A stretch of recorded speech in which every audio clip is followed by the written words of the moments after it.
Since 2021, 26 states have introduced book ban legislation that restricts the books that are available to students within K-12 classrooms. These bans not only harm and limit students, they also represent a threat to American democracy.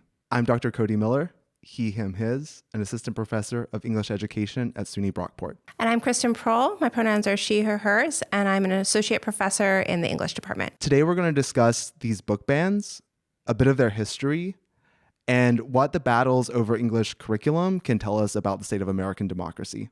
All right, so would you like to talk to us a little bit about the difference between a book ban and making changes to curriculum? Because sometimes those things get confused a little bit.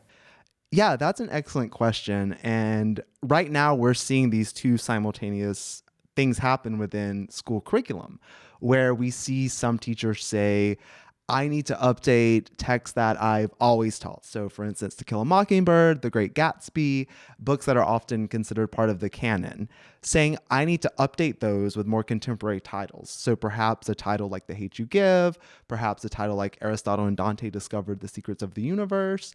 So that way my curriculum can be relevant and engaging with today's students. And that represents teachers making conscious decisions about changing curriculum to meet their students' needs. These are things you and I do all the time as teachers and we frequently talk about. That is very different than what we're seeing within these 26 states, which are hard laws using the arm of the state saying these topics and these books cannot be discussed. So for instance, a teacher may switch out To Kill a Mockingbird with The Hate You Give to discuss how racism operates in contemporary society. That's a curricular choice. Simultaneously, a state could ban any discussions of race and racism within curriculum, which would target a book like The Hate You Give or a book like Dear Martin or another popular young adult literature title. You see two big themes in the types of legislation happening at the state level.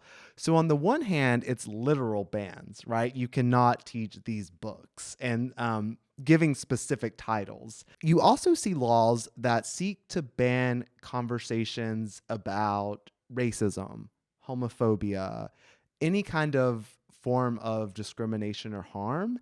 The language that's often in these bills is quote unquote divisive concepts.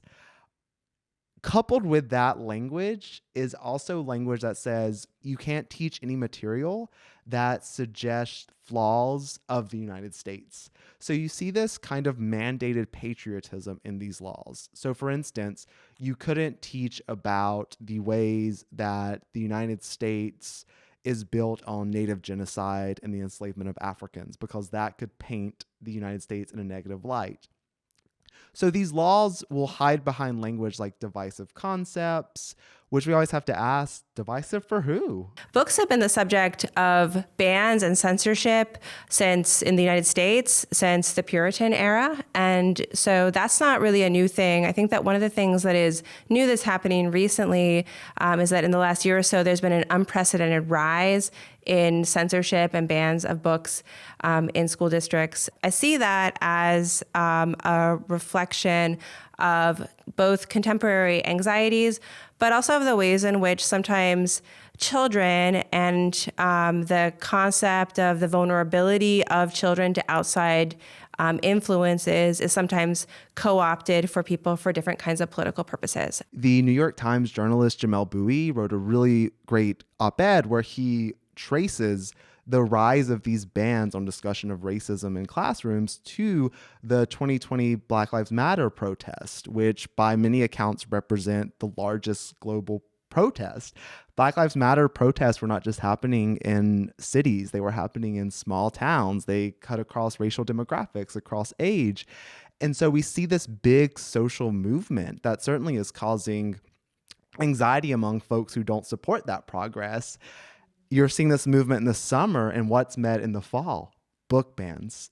Because powerful people who want the status quo to stay the same recognize the transformative power of classrooms. One of the things that I think English as a field can offer to this particular conversation is that we're very much interested in representation. So as you're talking, I'm thinking about how we have, like, on the one hand, the lived experiences of children, but then we also have the child as a symbol, as a figure. We have that child appear as a figure in literature, and then the figure of the child appears in all kinds of other discourses, religious discourses to political discourses as well, too. And I think that it's so important to separate out those two things from one another, because the actual lived experiences of children reading these books are really complicated and often defy a lot of our expectations in different kinds of ways. And I think that English and the English major is like a place where you're going to be thinking a lot about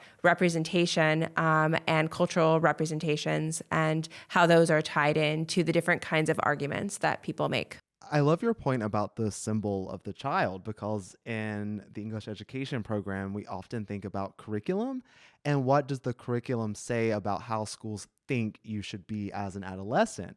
And if we're saying adolescents can't read these texts and they can't read these books, what we're essentially saying is to be young means to be shut off from these conversations. As these state legislators are telling young people, you can't read these books, you can't engage in these conversations, young people are doing that anyways. And I think it points to another fear, which is that if these young people, 15, 14, 16-year-olds are talking about these topics, soon they'll be voting on those topics. And I think it's, again, ties back to this idea of control and trying to hold on to power and saying young people can't know these things. If they know these things, they might vote differently. And that's where I really see a lot of these book bans relating to the future of American democracy. We want students to know the histories of this country, both the good and the bad. If you're interested in young adult literature, or teaching young adult literature to middle school and high school students, then check out SUNY Brockport.